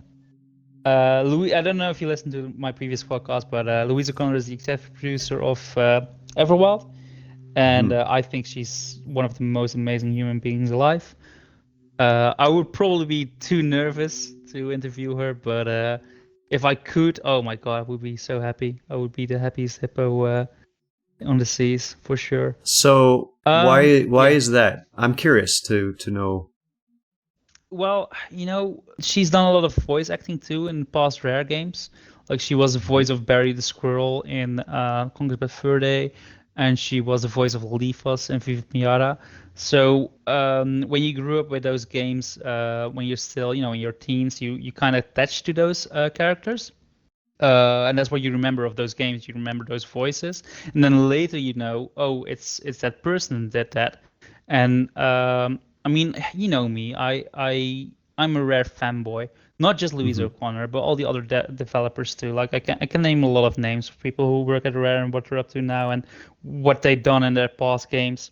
So I kind of follow that too. And I've seen a lot of interviews with Louise O'Connor too, and she seems like such a nice person. With combine that with that amazing voice, she sounds so friendly, and she's amazing too because she's done animations. She's done lectures about animations. She's really involved in teaching her skills to younger generations. At least what I've seen on the internet, of course. And now it's always nice to know that that person you kind of knew was one of the developers of the games you loved. Is now the executive producer of her own game, so you feel like, yeah, you go, girl. And And I think, but I don't think that's the exact reason. Maybe I need a little bit more time to really, form a reason why I like her, or maybe I don't. No, I mean Uh, yeah, that's pretty honest feedback right there. You know. if people want to see Louise Connor, I actually, she appears in the video I done. Like, ever while she will be hyped. If you want, she appears briefly, but if you want to know who I'm talking about, check out that video. Ever while she will be hyped. I always try to plug my own videos, of course. Hey, it's my channel. We also have the final question. All comes also from Mixers from Darth. He says they should get rid of server merge for those that hate PvP. Well, that kind of breaks the concept of the game because, again, server merge was meant to always allow players to interact with other players. I forget what the metric of it was. Every 45 minutes or something, I think was their target. They've mentioned it in a few of their comments and tweets and stuff. I think every 45 minutes was the goal that you would see another player. And previously you could kind of game that system by never putting your anchor down. They have fixed that. So there's always the option or the possibility that you will run into players. And that's the intention of the game developers. So I totally agree. The way I get a PvE server is just kill everybody.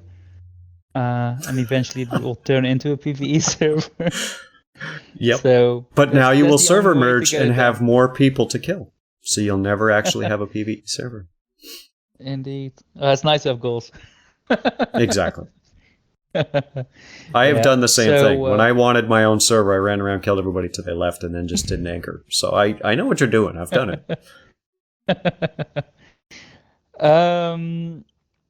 Wait, does that work? Because I was joking because that's what my experience is, just killing everybody, and eventually there's nobody left to kill, and then you don't really feel that danger anymore of encountering other people.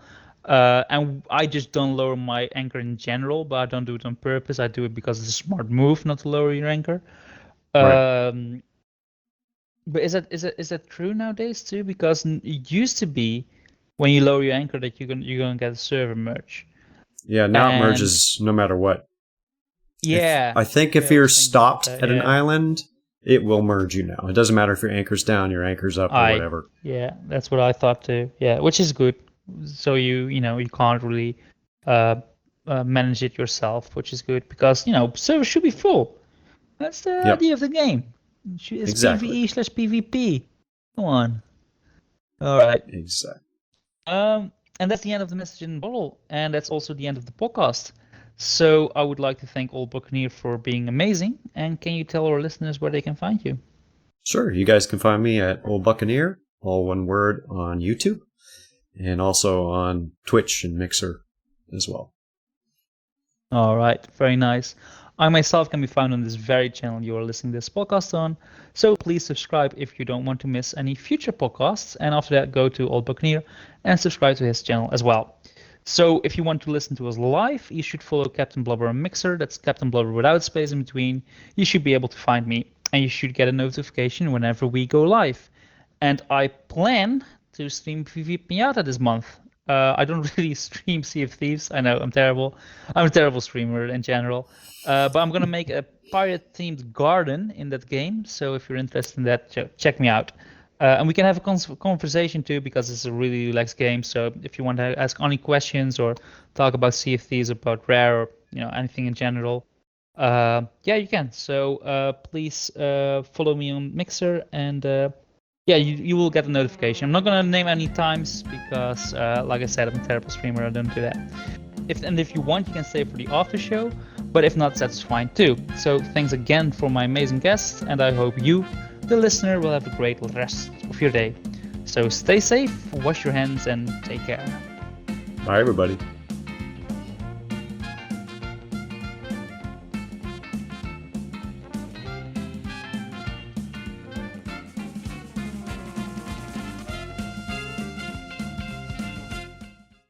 All right. How much time do you still have left, Buck? Maybe another 15 minutes or so. Oh, we it's can. Been what, 2.5 hours I try to keep it to. So Yeah, no, you're totally right. We can talk forever and ever, but we need to be strict because hey, we have social lives too. Not me. I just want to get back into Sea of Thieves. So, something I want to address in the after show is I reached 1K subscribers this I know. weekend. Congratulations. I noticed that. Thank you. 1,020, I think it was the last time I checked. I think, yeah, that's weird. I think my subscribers, like the counter for me is always lower than what my subscribers see because I had Hmm. some people congratulating me before I got 1K on my screen. So I don't know what's up with that, but yeah, I'm so Uniball says congrats and Mixer too. Thanks, Uniball. I'm so happy. It feels so good because um, for some reason it feels like I'm a legit YouTuber now.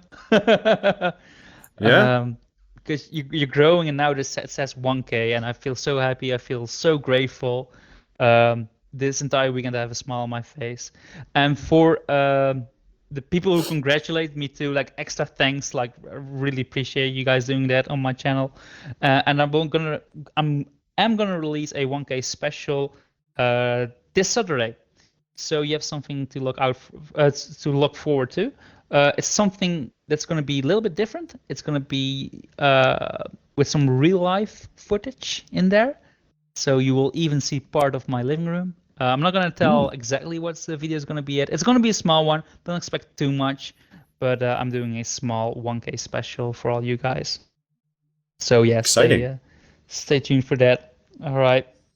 And how about you? What's your content you've got planned this coming months? Oh, well, I've been dabbling um, in the insiders a little bit, and I've been seeing some of the stuff that's coming from Rare, and I'm pretty excited about it. So I'm starting to Ooh. make some stuff regarding that, and that's all I can say. It's going to be cool. It'll be Ooh. fun. It is always you can say too. I mean, to be fair, it helps with my reviews too. Like without going into details, people know this. Like if you play Insiders, you get to play, uh, builds that may or may not release, Hmm. and it helps with my reviews to get a ground of things that's coming. But yeah, I'm interested. Maybe Yep. when we're done recording, we can discuss it. Sounds good. uh, all right. Anything else? Other videos you got planned?